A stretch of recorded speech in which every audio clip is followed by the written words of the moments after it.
Mackenzie Featherman. I'm here with Amp Sound TV. I'm here with Pros and Icons. What's up? Introduce yourselves. I'm Lenny J, I play guitar. I'm Joey Dean, I'm on vocals. I'm Tyler, I play bass. And I'm Nico and I play guitar. Alright, so first question. Pros and Icons seems like a very unique name. The lowercase I kind of seems like the I generation kind Ooh, there you go. thing. I don't know if that has anything to do with how you came up with the name. Do you want to elaborate on that? I can take this one. So our genre, when we were coming up with our name, we couldn't really decide on one. Everything we liked was taken in some form on social media somewhere. So when we came up with the name, we took to our aesthetic roots, and our music kind of teeters on different genre boundaries, and so we kind of always believed we were this inherent contradiction. And there's a lot to it, but it was quirky, it was fun, and having pros and cons within one collective name expressed this like opposing forces. And we feel as though our music expresses pop, but it also expresses rock, it expresses hip hop. The I comes with, a little uniqueness, but yes, it is a reflective of the I, the individuality.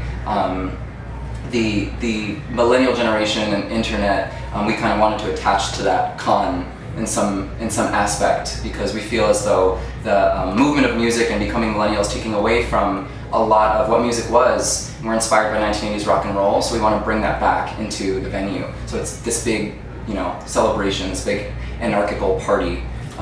And people don't really see that nowadays in music. We do a Warped Tour, which is really fun, but in the mainstream it's a little absent, and so we wanted to re-inject that into culture. That's really interesting. So going off of that, you said that you have a bunch of different influences. Like when you look up your band on Spotify, there's things like My Chemical Romance and then like Elvis. Yeah. How do you feel like you get inspired by different bands? Like, what do you take away from different genres? I think the bands we like specifically are the ones who are kind of unique, that are individuals. Like, I don't know, anyone from today who sticks out. Like a Devil's classic, like Fun, One Republic, like even those people in the pop realm at least. And like Bruno Mars, like in that realm. But even some of the bands on main stage here, they're so specific and they're so unique. And like My Chem, for example, like we don't have to argue that they're one of the greatest to ever be at Warped Tour, and we all pull that emotional, like what Gerard feels is like so much pain, and like so that's so much conviction in music, and that's how we take each influence, whether it's rock, pop, or old or new. That's cool. So before you guys became Pros and Icons, what were each of your backgrounds in music? Ooh, we can go one by one. I had a rather extensive background. I'm eclectic with playing instruments, and I was always in bands, from jamming with friends in grade school to getting my first band in high school, and even throughout my first year of college I was bouncing around band to band until we all linked up. And I did a lot of like death metal stuff. I was in a rap group at one point, but I've never been as happy and as focused, and so I never had such a clear-cut vision until Pros and Icons. And maybe a little off topic, but that is something that is so vital to us. We share the same vision. We love what we do, and despite the different and eclectic backgrounds that you're going to hear from the rest of the guys, we all want the same thing. And That's fantastic. Yeah, I grew up like 6 or 7, started really like just playing little instruments. I got like one of the first act drum kits at first. Everyone's had one of those. Yeah. And then once school, like 4th or 5th grade, started playing trumpet. Then I moved up to the tuba, and then I joined jazz band, played drums in that. And then I started playing in a few high school bands. I played drums in one, I played bass guitar in the other. And I've just always been in music. It's just always been a part of my life, and I love it so much. I have a weird story. I didn't perform until I was about 21.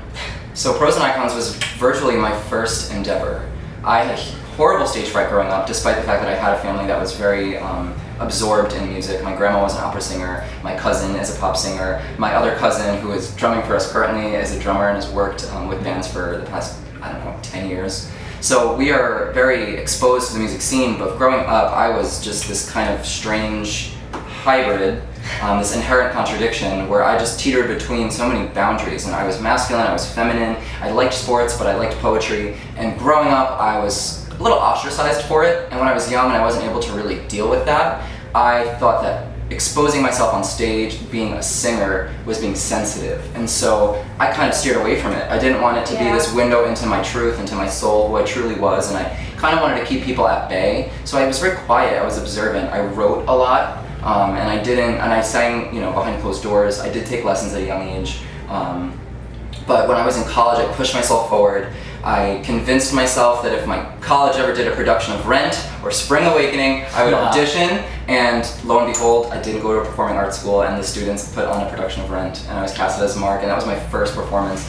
And I think I was about 20 going into the summer, 6 months after turning 20, so I was just about to turn 21. Then I uploaded YouTube videos, and that's how I met these guys. So this is like, my story kind of began with Pros and Icons, and I hope it ends with Pros and Icons too. That's nice.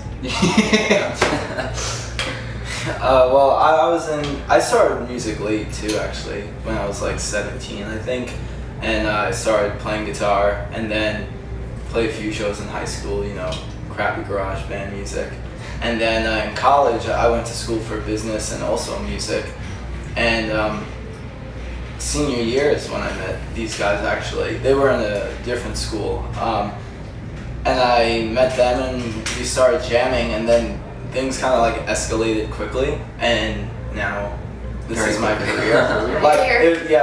I was in the mindset I'm done with the band stuff. I tried it for a year of high school. I was through college without being in a band. I did like orchestra and jazz band, and then I started producing and writing, and then we just started going. So I was like, all right. Literally, it was like snowball effect. Yeah, it changed everything. I was thinking about entertainment law and all this stuff, and out the window. Well, it all worked out for the better. Now you're your own work. Yes. Yeah, I'm here with you. Exactly. You guys recently released a new single. Mm-hmm. Do you think that there is a sophomore album in the future for you guys? There's so much in the future. In the near future. Near future. I think the closest thing to originals for fans to expect is in the fall. Sometime there's going to be a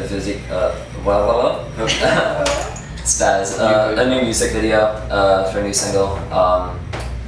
But it's all, it's all being stirred in our brain right now. Yeah, we're still pushing our album Iconic. It came out about a year ago. Yes. And the single was Wild Hearts, and that's been doing great. We just, celebrated about 100,000 streams on Spotify. So, little, accolades happening. So playing Warp, that's happening. It's cool stuff. And so we've been pushing Wild Hearts, and Spotlight did very well too. And then we're gearing up for another single because we're still pushing Iconic, and we're going to be doing more shows, so it'll be a lot of fun. In addition to the single, we, akin to Warped Tour culture, we love emo music.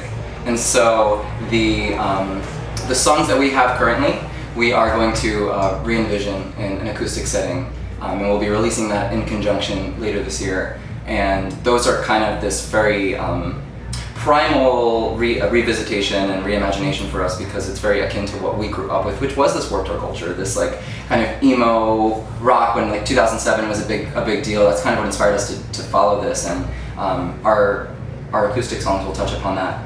After that, we've been writing originals for the next record since before this record came out, so they'll be there, but not just yet. Alright. Alright guys, so that's all I got for today. So make sure you look out for Pros and Icons because I got some cool new stuff coming, and we will see you next time. Thank you. Love you guys. My eyes focus wrong. Think I need classical, can't stand the thoughts. Swatches of my vision until it's nothing but